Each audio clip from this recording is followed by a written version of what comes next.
گڑھی خدا بخش میں بینظیر بھٹو کی آج 17ویں برسی منائی گئی۔ بلاول بھٹو نے روایتی انداز میں خطاب کیا، حکومت سے بھی گلے شکوے کیے اور کہا کہ حکومت کے پاس یک طرفہ فیصلے کرنے کا مینڈیٹ نہیں ہے اور ہم جس وجہ سے آئے تھے پی ایس ٹی پی ہمارے ساتھ مل کر نہیں بنایا گیا، اور بھی کافی گلے شکوے کیے جو شاید آنے والے دنوں میں دور ہو بھی جائیں اور عوام کو جو موقع پہ موجود ہوتی ہے ان کے سینٹیمنٹس کو باہر نہیں کرنے کے لیے شاید یہ ضروری ہوتا ہے۔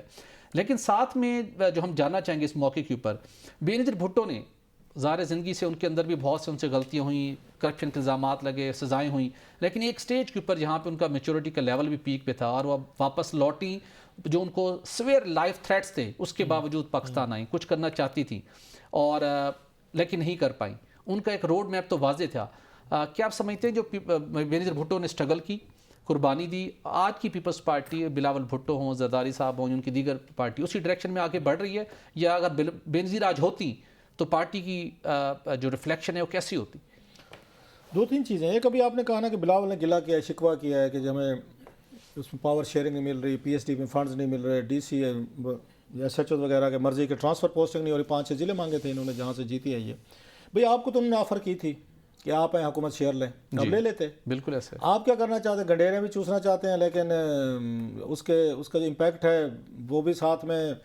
آپ اندر بیٹھے ہوئے ہیں۔ آپ کہتے ہیں ہم اپوزیشن میں بھی رہیں گے، کیس ٹو کیس بنیاد پہ دیکھیں گے، حکومت میں شامل بھی نہیں ہوگا۔ بھئی جائیں، شامل ہو جائیں، اپنے 8-10 وزیر دے دیں، ان کو پی ڈی ایم میں بنائے تھے، پنجاب میں بھی لے لیں۔ آپ کہتے ہیں یہ بڑی سمجھداری تھی، عہدے بھی انہوں نے وہ لے لیے ہیں سارے کے سارے جہاں پہ کوئی بلڈا نہیں ہے۔ صدر پاکستان بھی آپ کا ہے اور پھر اس کے بعد چیئرمین سینٹ بھی آپ کا ہے، گورنر بھی 2-4 آپ کے ہیں، اور پھر آپ اس کے بعد اپوزیشن بھی آپ ہیں، پھر گلے شکوے بھی کرتے ہیں، تقریریں بھی کرتے ہیں، ناراض بھی ہو جاتے ہیں۔ بھئی اس سے بہتر سیاست تو یہ کوئی نہیں کر سکتے تھے، اور آتے جاتے ان کو 2-4 چپیڑے بھی مار لیتے ہیں۔ سو ابھی بھی ان کو وہی آفر کرنی چاہیے کہ جناب اگر آپ نے پیسے لینے ہیں، آپ نے فنڈ لینے ہیں، آپ نے ڈی سی اے سی لگوانے ہیں، تو آئے پھر یہ بوجھ بھی اٹھائے۔ بالکل ٹھیک۔ یہ نہیں ہو سکتا باہر بیٹھ کے مطلب اپنے کپڑوں کو کلف شلف لگا کے تو تھوڑی سی کوئی کنگھی شنگھی کر کے میک اپ کر کے تو آپ کہیں جی ہم تو بڑے جینٹل مین ہیں، ہم بڑے ڈیموکریٹ ہیں، یہ سارے کا سارا بوجھ جو ہے نا آپ اٹھائیں۔ نو کمنگ ٹو بینظیر بھٹو صاحب،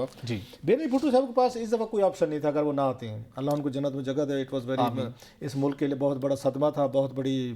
ایک کیجولٹی ہوئی ہے کہ ان کا جس طرح اسیسینیشن ہوئی، لیکن اب کی دفعہ وہ نہ آتی تو انہیں پتہ تھا پھر ان کی پارٹی اڑ جانی تھی، کیونکہ 2002 میں جو ان کی پارٹی توڑی گئی تھی اس کے بعد انہیں سنبھلنے میں 5 سال لگے، پھر ان کو سپورٹ گیدر کرنے میں ٹائم لگا۔ کنڈلیزا رائس وغیرہ سارے لوگ جو تھے انہوں نے جو ڈیل بنا کے دی، مارک رائل گرانٹ جو تھے British high commissioner, so that was a last chance, انہوں نے آنا ہی تھا۔ نہ آتی تو انہیں پتہ تھا کہ مشرف اینڈ کمپنی جو ہیں پھر ان کو الیکشن میں ان کو ریگنگ ہوگی، ان کی پارٹی پیچھے رہ جائے گی اور وہ پھر 5 سال وہ آگے جا پڑے گے۔ اس وقت ریڈ وارنٹ بھی ان کے جاری ہو گئے تھے، اگر آپ کو یاد ہو، جنیوا میں بھی کیسز چل رہے تھے، سو وہ دباؤ میں تھی کہ آنا تھا۔ لیکن ایک انہوں نے اپنی اس کے لیے جو ان کے فالوورز یہی مانتے ہیں کہ بہادری دکھائی اتنے تھریٹس کے باوجود، بٹ دیٹس ویری، لیکن موجودہ پارٹی ان کے ڈائریکشن پہ ہے، ان کے نقش قدم۔ میں آپ کو ایک چھوٹا سا کوٹ سنا دے تو شاہد حجاز صاحب تھے، جی اللہ ان کو جنت میں جگہ تھے، اس کے کراچی کے سی پی او تھے، ویری بریو آفیسر، میرے ساتھ ان کا بڑا اچھا تعلق تھا۔ تو ایک دن میں نے یہ سوال ان سے پوچھا، تو وہ بلاول کی بڑی تعریف کرتے تھے، وہ شاہد حجاز جو ہیں وہاں سندھ میں حوالے سے، تو ان کو ٹرانسفر کیا گیا، جب ہٹایا گیا تو بلاول اس کے اگینسٹ تھا کہ نہ ہٹائے، سی پی او کی پوسٹ سے۔ تو کہتے ہیں ایک دفعہ مجھے بلاول نے نا وہاں پہ بلایا، ایک کراچی میں جو ان کا بلاول ہاؤس ہے یا زرداری ہاؤس ہے، بلاول ہاؤس ہے، کہتے ہیں میں گیا تو مجھے لے کے جا رہے تھے، تو سامنے ڈرائنگ روم میں زرداری صاحب اور ان کے کچھ لوگ بیٹھے ہوئے تھے وہاں پہ، ان کے ساتھیوں سے ہوتے ہیں۔ کہتے بلاول نے نا مجھے وسپر کیا، کہتے آج میری ماما زندہ ہوتی تو یہ لوگ یہاں نہ بیٹھے ہوتے۔